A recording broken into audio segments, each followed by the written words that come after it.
Hey, everybody. Welcome to the Agency Side podcast. My name is Justin Levinson. I'm your host. I'm here today with Katherine Knox, who's the Director of Global Talent Acquisition at Trailer Park Group. I'm so excited to have you here today, Katherine, and share your story. So big thanks for you coming along here today. Thank you for asking. Super excited to talk to you. Yeah. So the first thing I'd like to get into, and I know Trailer Park Group is a very well-known entity in the agency space. I'm sure many of our viewers already know a lot about them, but maybe you could just tell us a little bit about what Trailer Park does and what your job position is there. Yeah, so I'm the Director of Global Talent Acquisition. So Trailer Park Group, for those that do know or don't know, even those that know us from the kind of trailers perspective and the coming attractions may not know the breadth of what we're doing now. So Trailer Park Group is a group of agencies that focus primarily on entertainment, but also on the brand side. And we do everything from, again, those trailers that we're very well known for, the coming attractions that you see at the beginning of a film or in a commercial. We do that for not only entertainment, theatrical, streaming, broadcast television, all flavors of those clients, but we do it heavily in gaming as well. So we're in entertainment, kind of traditional entertainment. We're in gaming. We're doing integrated marketing, even on the brand side. So growing very quickly. When I started in 22, we were about 4 or 5 agencies. We're now at 10. So rapid growth. We're global. We're in Mumbai, India, London. We've got employees in, I think, Colombia. We just did one. We've got Netherlands, Germany. So really rapid growth, super fun. And like I said, I've been here for a while, so really enjoying it and just love the company and the leadership. It's a great place. Yeah, that's exciting. You are truly global in your title. You are. I'm not kidding. Every day I'm like, oh, okay, we're going there. Let's go. I'm in it. Let's go. That's awesome. Yeah. So how did you get into this particular space? I know you've been in the recruiting world for a long time. How did you end up in the creative agency? So when I left my recruiting agency, I had poked around on opportunities. My background's actually marketing, which is funny. My first real job, was with a company. I've been around a while, Justin. I don't know if you've heard of them, but Hooked on Phonics. Do you remember Hooked on Phonics? Ew, yeah. You might have used it.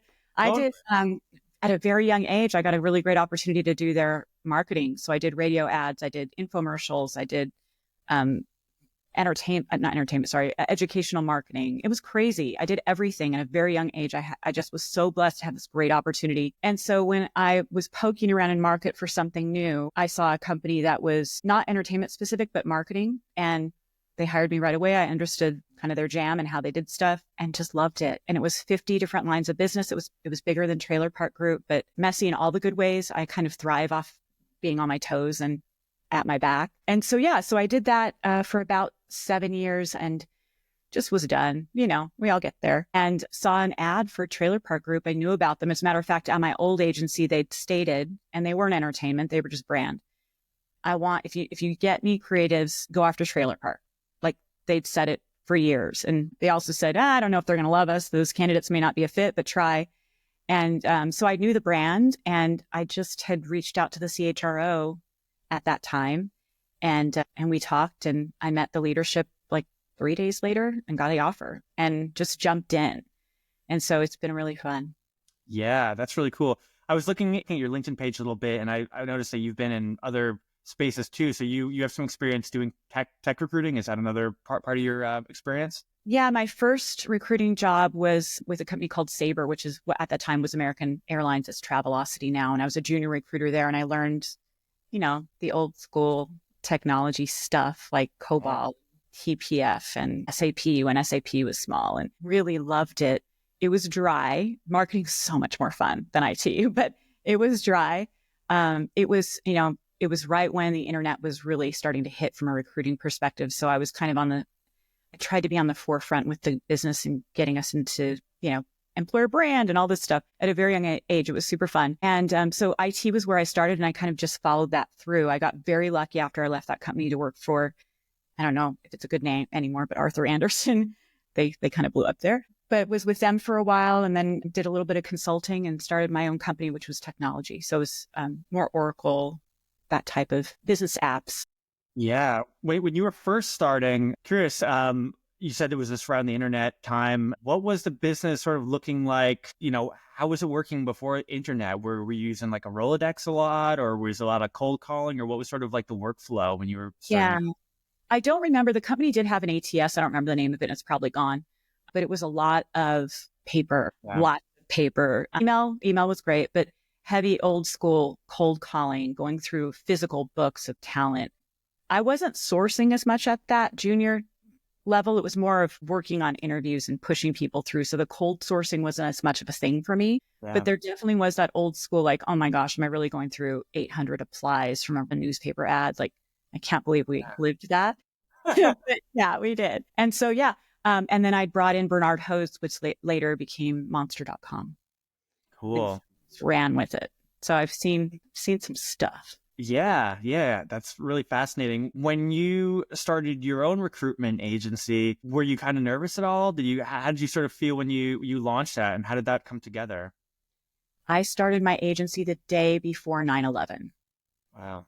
So I was a little nervous. That was a little bit of a nerve-wracking time. And then most of my contacts were from Arthur Andersen in technology. And then in February of 2022, that's when Andersen, I call it, fell. It kind of fell apart.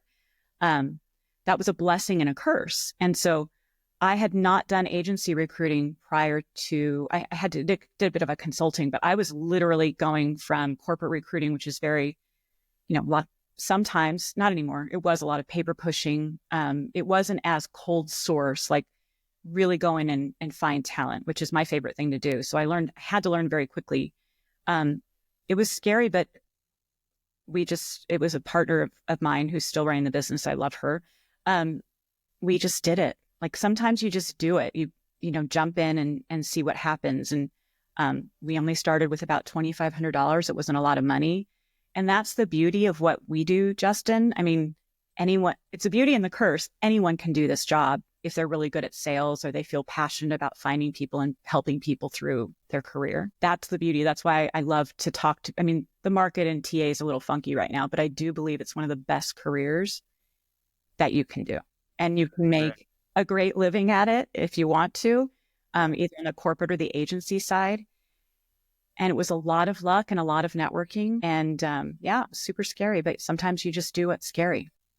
It's interesting though. I've always found with recruiting, it's like, it seems like an easy job when you look at it on paper, when you're like, job, resume, send, fill, like it looks so simple, but it's actually so complex because you're dealing with human beings and their careers and they're dealing with their families and how that impacts them and their lives. Then you're dealing with the employer and all of their needs and wants in a deal. And it's a lot. I consider it like really high level sales. Yes. And it's a really interesting business. It's not like just selling a car where the person goes in and they buy a car and then they drive away and that's it. It's a much more multi-dimensional transaction. And, so to see your career and to be able to work to the top of a big company like Trailer Park, it shows that you're obviously, really talented at doing this particular job. Thank you. No, I just love it. And I do think, I always say our inventory as recruiters is people. And so there's so many variables with people. And it is a hard, anybody that goes into recruiting, I always do say though, I say it's easy, but it is a hard thing to do because you have to have a fairly decent EQ. You have to understand people. You have to have empathy for them. You can't just all be about the deal. It's about the long term. But I do think you have to have thick skin. Yep. Can't be the type that takes things personally. I think that was my biggest learning lesson in owning my own agency, as you do, and you probably have learned it already, and you were an agency before this. So you can't personalize it. It's really difficult not to, especially if you're working with referrals that you've known for 20 years. It's not about you. It's about the deal, and you have to be like, brush up, move on. And my team is so tired of me saying this, but I say it probably every couple of weeks. I say it too often. You're really only as good as your last deal. Yeah. That's it. And so with that mentality, if your last deal doesn't work, you have to get up, you have to brush off, and you have to reset and go forward again. Because the other good thing about recruiting is forward action. It takes you where you need to go. Those no's take you to a yes. It's like sales. That forward action is it's your best thing when you're feeling down or you're feeling like you're not doing a good job. You can literally change it in a day. Yeah, it is true. It's an interesting business because it's like what you put in you can really, you will get the results. In the end, although it's a real highly relationship-based business, it's also a bit of numbers too. Like, the amount of people you have in the pipeline will increase your chances that the role will happen. And yeah, I think when I started recruitment, especially in the beginning, I started when I was teaching music at the same time at a music school. I was working at this music place called La Cañada School of Music. Oh, yeah. I was working there teaching guitar and piano and voice. And I was also waiting tables at night. This is only 10 years ago, right? Yeah. So a lot has changed in my life. I've got two kids and I have a house, and a lot of things have changed. And I was starting to recruit for the first time, learning how to do it and trying to figure it all out. And I took it personally in the beginning, it's kind of like you're rooting for your horse in the race and you're on their team. And then when it doesn't fall and you're ready to pop the champagne, with your friends, like, oh, yay. And then you get the call and they're like, I got this other thing that's going on. And how you react to that is really, I think what I've learned is really the secret sauce, because I just had a person that turned down an offer yesterday with a company, and I just told her, I was like, all good, you have to do what's really good for you, and I don't want you to think that because this deal went south that you can't call me again the next time you're looking. In fact, I want to be the first person that you call. Totally. An earlier version of me might have been like, what are you doing? I got you all the way out here. Why aren't you doing this for me? We're gonna do this. Yeah, me. There's a Beatles song like "I Me My," like all about George Harrison. Beatles fan. Yeah, and it's sort of like was my mentality. So the resilience that you're talking about, that really resonates with me. It does, yeah. And I lost a deal this week too, so I can talk about it. I mean, it was exactly that. If this was the right decision for that person. And I can't, of course you want to talk people into stuff. And are you sure? Let's talk about it. And that's part of the nuance of what we do. And we're also therapists. So there's that. So really just making sure that we're holding their hand through the right decision, because sometimes that decision is a great decision for them. And sometimes it's not, and it. And so it's really hard to manage that and take yourself out of it. You don't have to be right. It's about their life, their path, and how do you help them through it? If it may go south or it may be great, but you've got to be there and be that soft place to fall and not have them come back to you with their tail between their legs. Just understand that things happen and we're always here. Yeah, it's a fascinating business, but in the end, it really elevates, I think, every industry, because we are finding the best people, and we're putting them at higher levels in their career and at, hopefully a better a place to work, and they're increasing the quality of the work they're putting out is better and better and better. And one thing I always get excited about, especially in the creative space, is although I might not be cutting the trailer, or, I didn't write the copy, or I wasn't a producer, I didn't bring any work, I had nothing to do with really anything, except maybe I connected that editor, or maybe I connected this person, that person, and I see that TV spot on my LinkedIn feed, and I'm like, well, yeah, I didn't do anything, but I did kind of connect this person with this place, and then they created it. So in a way, I kind of had something to do with it, right? Right. Well, it's the strategy that's fun for me. My favorite part is the business strategy of if I look at this person, where will they fit, and how will I better their lives and better the organization? Yeah. And so I'm such a dork. I always talk to my team and tell them dorky sayings, but you have a direct impact on the growth of any business. And how much power is that? Yeah. Don't let anyone, because, corporate can be tough sometimes. You've got demanding hiring managers. Don't let anyone tell you that you're not good at what you do. I'm your boss. We'll work through it. Yeah. But know that how important you are to this organization. You will literally you could change the trajectory with a C-suite or a senior level of an entire organization. Yeah. How cool is that? It's awesome. Yeah, it is. Work, but we enable it, and we allow for better creatives to feel better with what they do, I think, if we put them in a good place. Definitely. Yeah. It's a really, really great business. And I'm hopeful that, as it changes, I still am a firm believer that somebody who is strong, consultation, high level recruitment is always going to be there, because yeah, some of our more mundane tasks might be automated or filtered through, but in the end, that person that you're going to talk to, that's going to really, like you were just saying, that who's going to like lean on you, and you're going to be their therapist, and all those complicated things, you just can't replace those, I don't think, by a machine or a personality test or anything. And it takes that human touch to the people that you're working with. And when you speak with somebody, you're like, oh, this personality is going to fit with this person because, they're both kind of talkers, or, oh, this person's kind of quiet and they're more like reserved. And I think they'd make a great partner with this person who, it's really, you have to know a lot about the ecosystem you're in. It's not just this cookie cutter thing where like, well, the skills look perfectly on this LinkedIn page, so they're definitely going to work in this company. Yeah. It's way beyond that. And I love technology. Like I love AI. My last place, I was on the professional services side, so more creative and C-suite, but they had a high volume function. So they'd hire several people, like 16,000 people in a month, like crazy volume. And they tried AI. They had a bot, and sometimes it worked and sometimes it didn't, but they still had a high number of recruiters because they had to have those humans to really vet the candidates, even at a high volume point where their individual contributors, at the very lower end of the supply chain as far as talent. That sounds terrible, but you understand what I mean. But yeah, I mean, it is, especially with what we do, it's size important. I love AI. I use it every day. And we're overloaded with data as recruiters. That's my biggest thing, like that I still have yet to figure out. I'm perpetually trying. Wow. How do I take this copious amount of data of who these people are? Did their LinkedIn change? Did their jobs change? That for me is more about managing the data and reporting and using AI to help us be more efficient. Yeah. This is the actual art of the deal. Can't do it. Not yet.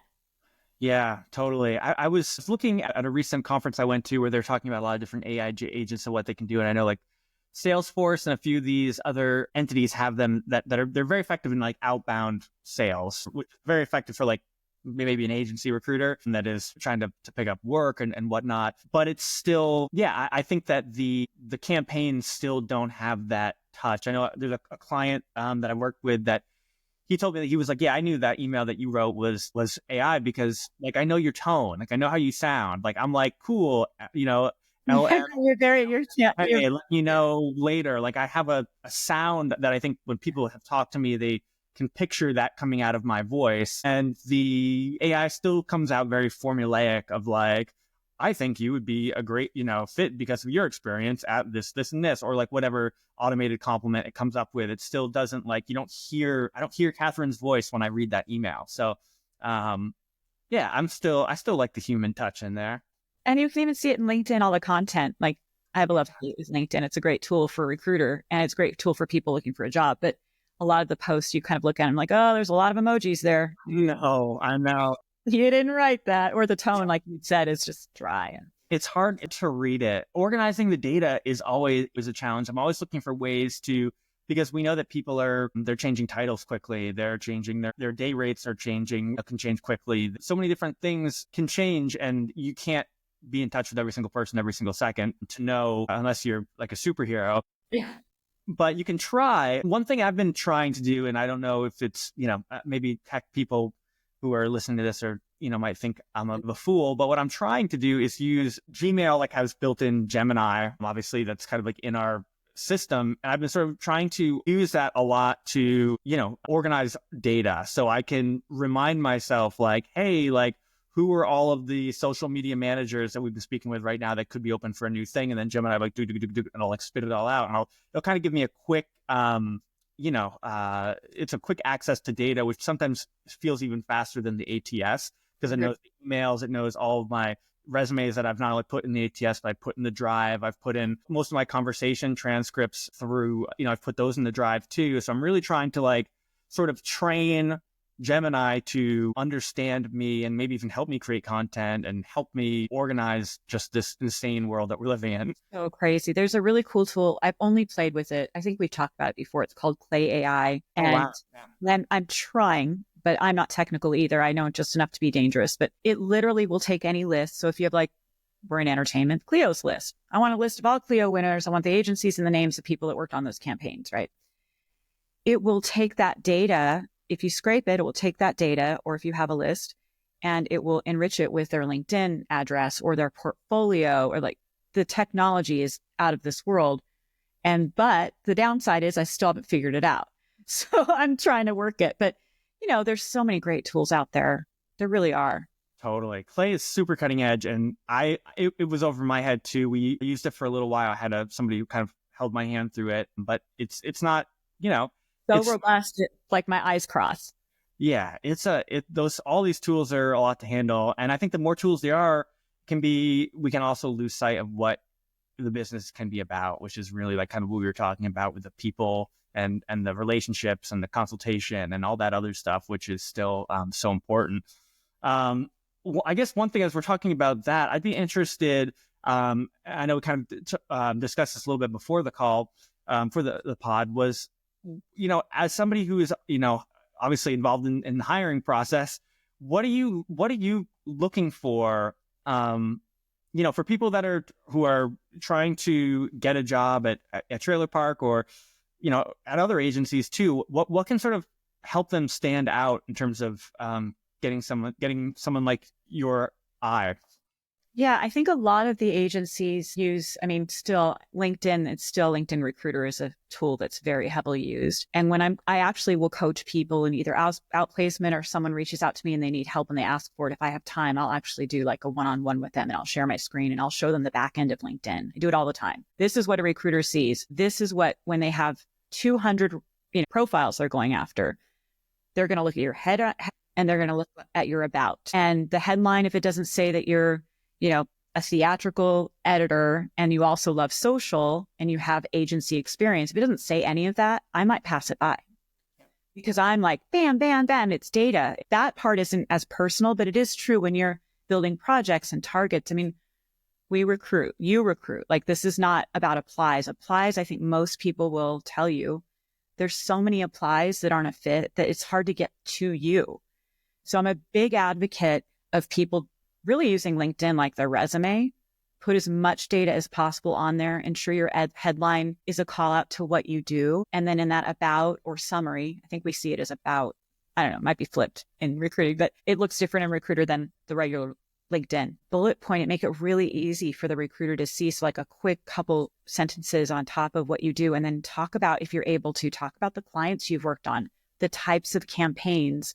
What you want is as important as what you did. Yes. So are you looking for hybrid? Are you looking anything? It could be 10 bullet points. It could be 5, but anything that enables a recruiter to see very quickly what you're about. We're in the age of social media. The quick hit is important. And then I also have people to put a list of agencies together. What are your targets? Who do you want to work for? Who do you know in common? If you don't know, here's what I love about creatives. They're super nice. They want to talk about their craft. They want to help each other. Like, that's been my experience. That's the difference between creative and IT. It was so dry. And creative, you just see a portfolio and you know everything about someone and it's so fun. It's good for poaching too. You can kind of like find something out, but make sure your portfolio is on LinkedIn too. Share that 100%.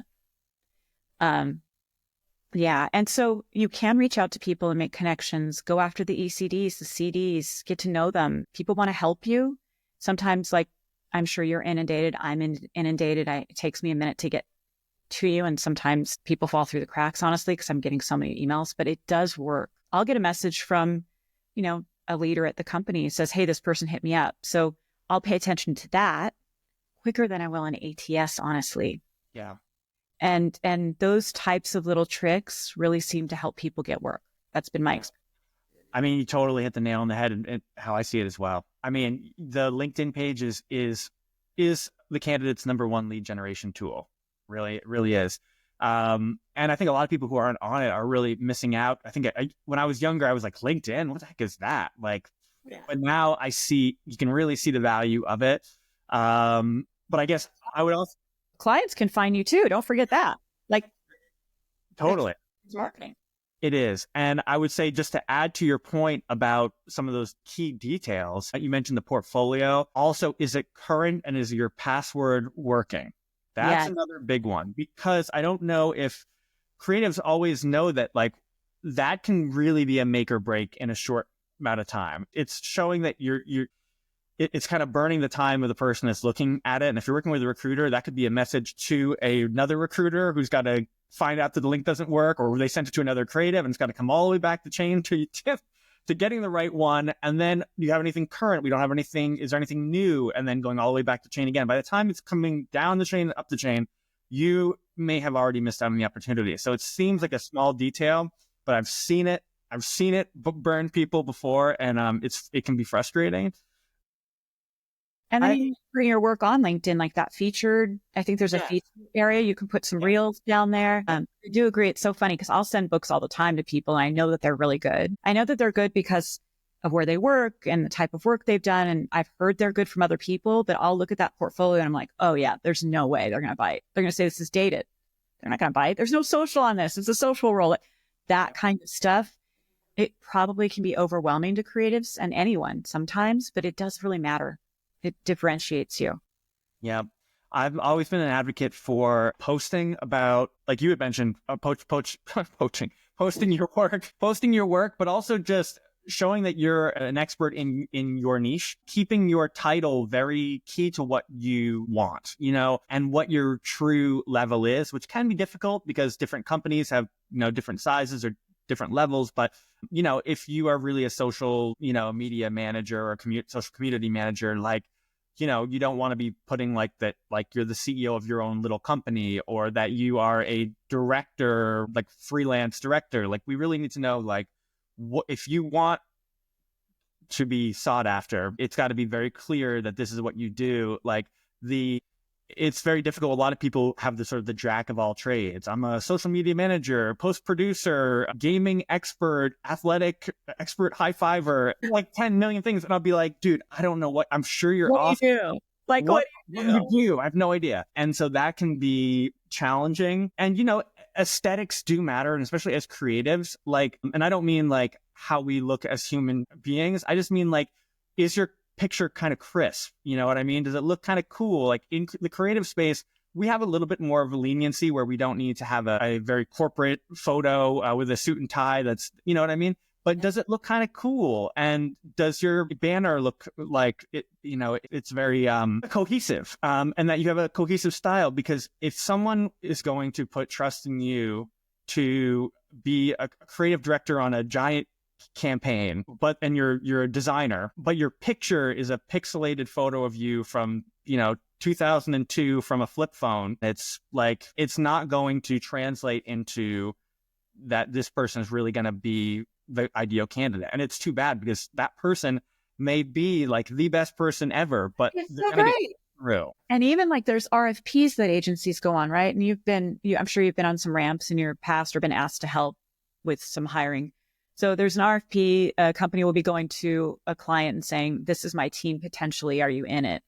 And sometimes those have portfolios, and companies can lose deals over that if that portfolio isn't, they won't hire you. Like, it's a thing. So especially because the type of creative work we do, and most creatives seem to do, copy is different, but the visual effect of what you're putting in the marketplace is your calling card. And if it doesn't look as well as you want it, or it should, people are going to pass you up. It's unfortunate. And then I also think, like you'd said about your comms, and people know your cadence and they understand you. Talk about what you love. Talk about what's fun. You can have in your about page, like my favorite recruiting story, it's so silly, but I love it. When I was at my last company, I had a woman who was an art director, and I wanted her. She was with a competitor, and she would not call me back or ping me back for the life. So I'm like looking at her portfolio. I'm like, okay, this is what I'm going to do. She loves Star Wars. She's a huge Star Wars fan. So, and this benefited me more than her, obviously, but it's kind of an example of that. So I look at the portfolio. I'm like, okay, I had a burger next to Mark Hamill, who is Luke, for those that don't know Star Wars. Those two people in the world.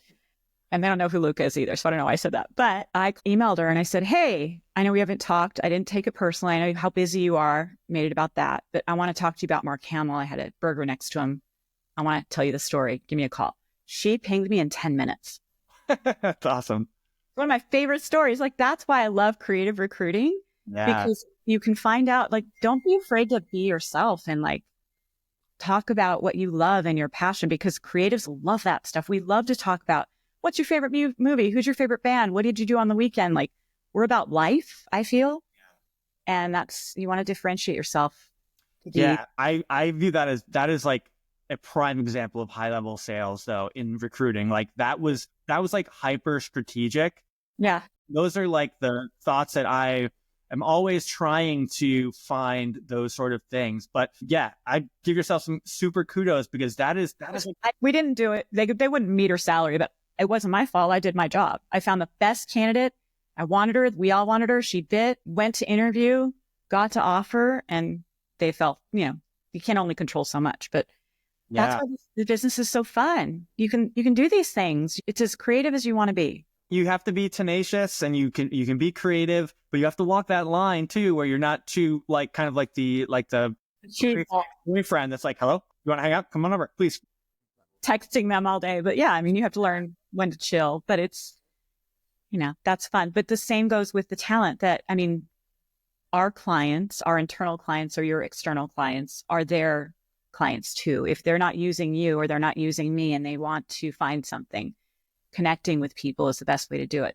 Heck, find the ECD's portfolio and send them a message about their portfolio. There's 500. You can do that as an agency as well. I mean, there's 500 ways to do this. It's all marketing. That's all it is. It's marketing and sales and not giving up. Yeah. Go ahead. Oh yeah. I don't want to. One thing that's really important that even as recruiters, I don't always do enough. And I think you're using technology hopefully to do this, but I was on with LinkedIn, I think about a month ago, and they said 87% of responses happen in the second or third message. Oh yeah. Yep. That's a big number. Yep. So don't give up. Don't be creepy, but don't give up. Yep. I 100% agree because they get buried and yeah, like multi-channel approaches that are, you have to be a squeaky wheel. My mom always said that squeaky wheel gets the oil. And I definitely walk a line, but you can make it fun too. And kind of making that copy when you're reaching out to people, I enjoy doing because it's like, hey, it's your favorite recruiter, Justin, again, emailing you for the 12th time. Just wanted to see if you would give me a time of day. You know what I mean? Like you can kind of play with it. And then some people will be like, yeah, he knows he's annoying me. I'll say uncle and I'll talk to this dude, So there's always ways to kind of to get in. It's fun when it happens. And then, of course you get some answers back that are just like, no, period. And you're like, okay, I get where you're. Get it. Yeah. Well, okay. Know what you're stepping in. But then what you can do is be, have levity where appropriate. And that's the good thing about creative recruiting. It's not tech. I mean, the tech is, again, it's very dry. I loved it, but it's very dry. So it's a different way to build relationships. But I think it's so important just to be human and humble and do the best we can. And even as a recruiter, like I said, there's people, unfortunately, that have pinged me that I take a long time sometimes because I'm inundated. You're inundated. It's what happens. But if I get a second or third message, I'm 9 times out of 10 responding because I feel terrible. Yeah. And I often will, like, I just had an interview this morning with someone who pinged me a few times on LinkedIn and was tenacious. And I talked to him and I'm putting him forward. It happened. So it does. You just have to try, kind of ride that fine line. Yeah, totally. One other thought I was having about LinkedIn too is also like the energy that we're putting out there too. I think that with being very active and posting is a great thing, but how positive it is really helps. Like how can you add value? How can you, even this for candidates, like how can you help, what can you offer? Opposed to what can you do for me? That I think that really resonates with people. And also just like, as frustrating as it can be to not find a job, or if the recruiter is not responsive or whatever it may be, the errands of grievances as the Seinfeld episode where they pass the errands of grievances where you pass the poll around for like LinkedIn is not a great place for that. It's really a place for like, what you can offer for value and that sort of thing. So I think tone does matter because, I don't know if everyone knows who is listening that's a candidate applying for jobs, but, when I am close to closing on a candidate, not only am I looking into their references, but I'm also looking at social media presence in other places, not to feel too stalky, but you gotta do your homework on people. So wherever your imprint might be, it is important. And good recruiters are going to do all those turn over all those rocks to make sure that it's going to be a good match? I have a friend on, like, I'm still on Facebook a little bit, trying to get out, not doing it yet, but also I use it for recruiting. I have a friend who every day posts, she's having a really hard time, but every day she'll post 3 things she's grateful about every day. Do that.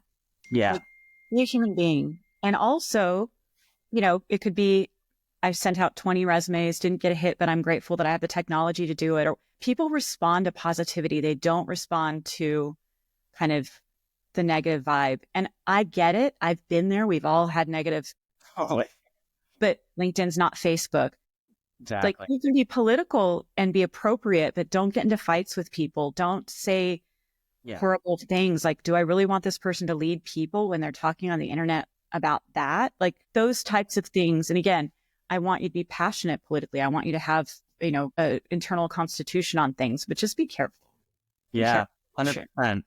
Totally. I was going to ask you something I'm having a senior moment for a minute, but that's my job. Justin. No, it's such a great conversation because, I'm excited to have you because, it's so every part of an agency is so important. It's, of course, the people that are doing the creative, but who's bringing there's so many parts in a creative agency from operations to finance to, the whole from top to bottom. If one thing isn't functioning, the whole thing isn't functioning.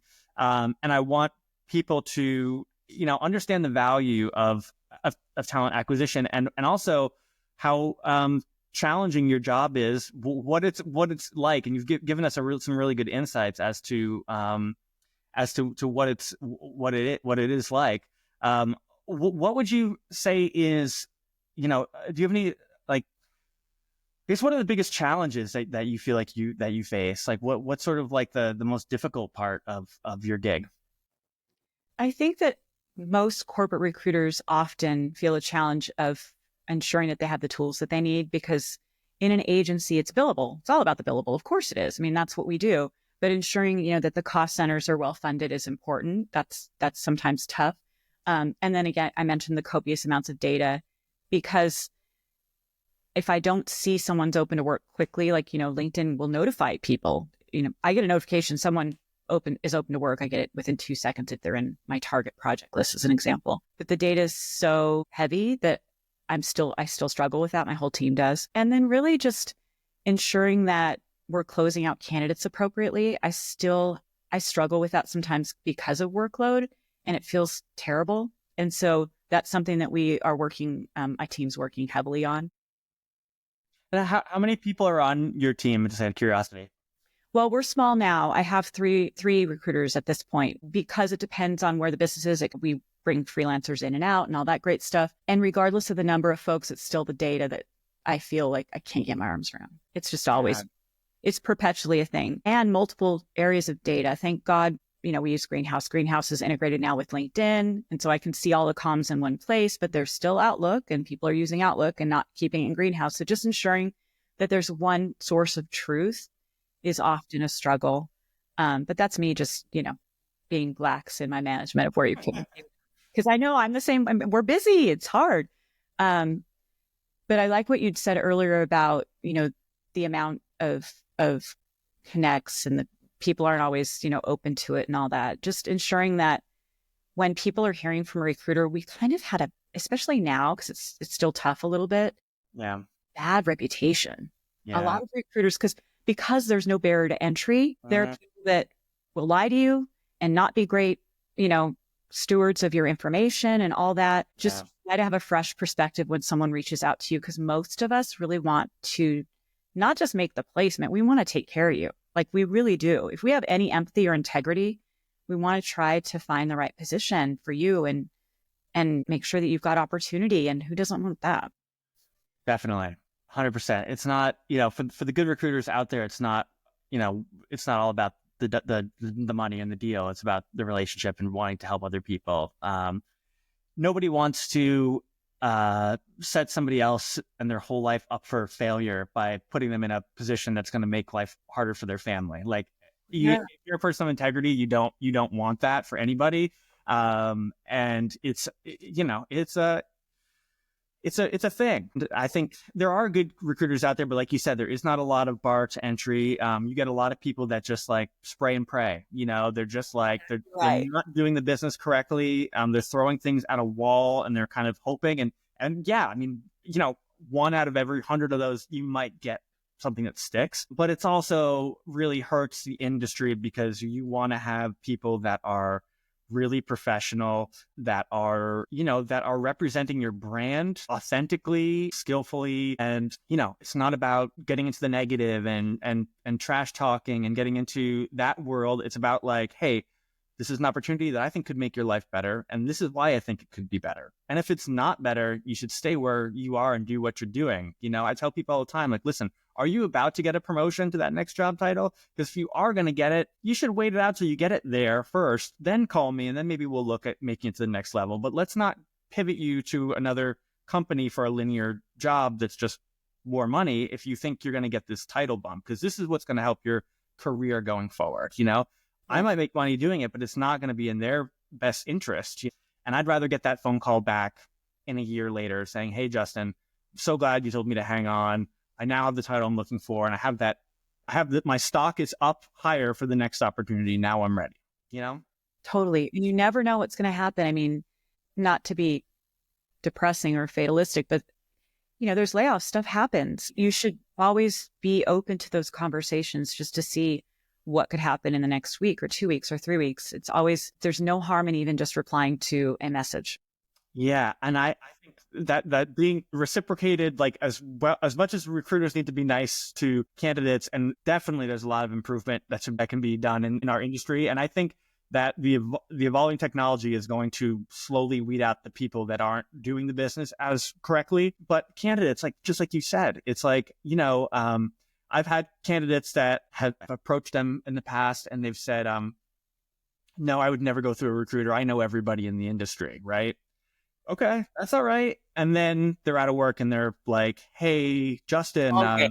I'm looking for a new opportunity. And I'm like, oh, wait, I swear I saw in that previous message that you know everybody in the industry. You'd never use a recruiter. Oh, that's weird. Of course, I'm not like that. I mean, in my mind, like the devil on my shoulder is like, but yeah, I will still help. You know what I mean? Or but even when you hear people, like I've had a candidate not show up and 6 months later say, hey, I saw this. And I'm like, yeah, no.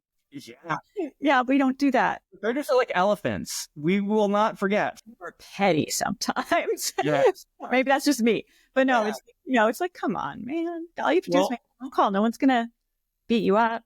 When I was a waiter and there were like regular customers that I knew were just not good tippers, you'd recognize their face and I'd be like and even if I didn't remember it, there'd be something about them. I'd be like, something wrong. Same thing. It's kind of like the LinkedIn profile in our minds too. We're like, there's something about that person that I don't know about them. But sorry, go ahead. I was going to say, even like I really try to focus on LinkedIn because I get socials. And if you want to be crazy on your page on Facebook or Insta or whatever, have fun. But like, you can't associate your brand or the company's brand with that. You have to be careful.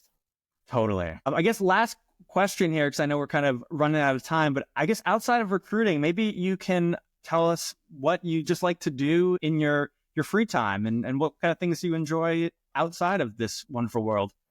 So I have a 13-year-old and I have a 19-year-old stepdaughter. So I hang out with them. My stepdaughter's she's at college now. So that's been more difficult.